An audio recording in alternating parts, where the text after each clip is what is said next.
사주에 조금 이별수가 있다든가 조금 이렇게 그게 이제 도화살과 더불어서 여러 가지가 좀 보일 적에 우리가 늦게 결혼하십시오. 그리고 많은 경험을 해보고 결혼을 하시라고 저희들이 권해주거든요. 사주에 그게 있다고 전부 다 이혼을 하고 이별하는 것은 아닙니다. 지금은 이제 남편하고 부인이 이제 서로가 참 퍼즐이 맞춰지듯 참 잘 맞춰졌는 거예요.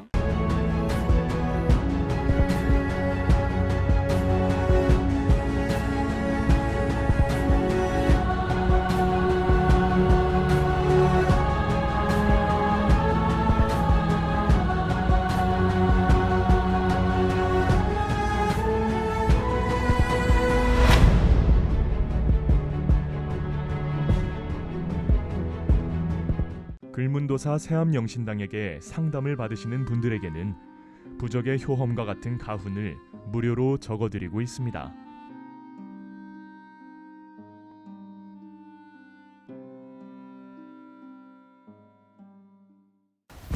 네, 안녕하세요.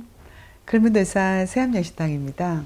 선생님, 네, 사주 팔자에 이제 이혼수가 딱 찍혀 있는 사람들이 있잖아요. 네네네. 사주에 이혼수가 들어있으면 무조건 이혼하나요? 사주의 이혼수, 이제 그게 이제 이별수라 그러기도 하는데요. 사주에 그게 있다고 전부 다 이혼을 하고 이별하는 것은 아닙니다. 우리가 이제 대체로 이제 상담을 이렇게 오신 분이 있는데 사주에 조금 이별수가 있다든가 조금 이렇게 그게 이제 도화살과 더불어서 여러 가지가 좀 보일 적에 우리가 늦게 결혼하십시오. 그리고 많은 경험을 해보고 결혼을 하시라고 저희들이 권해주거든요. 이제 이 이혼수라든가 이별수라는 것은 이제 부부간에는 이혼수고 이별수라는 거는 부부간에 이별을 한다든가 자식과 이별하는 수도 있습니다. 그래서 이제 떨어져 사는 어떤 방법들을 통해서 또 이혼수를 막는 경우도 있어요. 그게 이제 뭐 이혼이라고 이별이라고는 아니지만 아이들이 이렇게 뭐 외국으로 공부를 간다든가 이래서 부모가 이제 또 자식들 뒷바라지 때문에 좀 떨어져 있잖아요. 그것도 이별수가 되는 거예요. 이제 그렇게 해서 이별수를 또 이제 주말 부부를 통해서 또 기러기 아빠가 되든지 부부가 조금 떨어져 있으면서 이 이별수가 이제 그렇게 묻혀가는 거예요. 근데 이제 이런 부부간에 이렇게 이별수라든가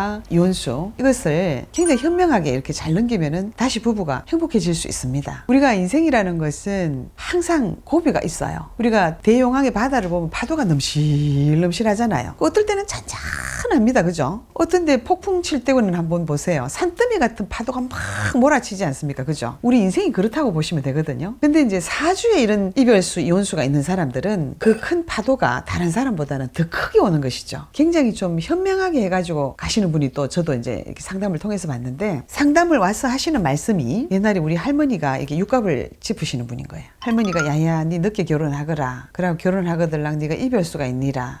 어쨌든 잘 참으라 이런 얘기를 하더래요. 그래서 결혼하기 전에는 할머니가 그 얘기를 하는데 할머니가 좀 무슨 얘기인가 그래 했답니다. 오셔서 하시는 우리 할머니가 그런 얘기를 했어요. 내한테 이별수가 있다 그러고 근데 결혼 생활이 너무나 힘들어요. 선생님 초 좀 키워주세요. 그리고 또 이제 옛날부터도 이제 본인이 결혼하고 한 몇 년 상간에도 좀 초를 키고 댕겼대요. 아 내가 이 자식이 3명이나 있는데 내가 이 가정을 놓쳐버리면 우리 애들은 어떻게 할까? 그래서 남편을 절대로 이기려 하지 않았대요. 뭐 우리가 생활 중에 이래 있다 보면 굉장히 속상할 때가 아니습니까? 그죠? 또 남편도 굉장히 화를 낼 때도 있고 그러면은 남편한테 얘기를 해서 여행을 떠나는 거예요.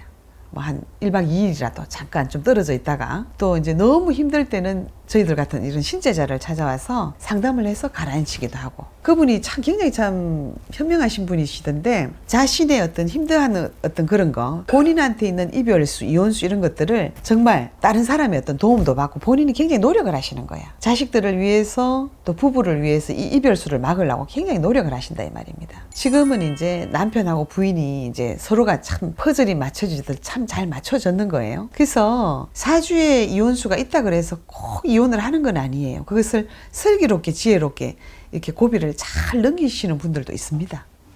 좋아요, 구독 눌러주세요.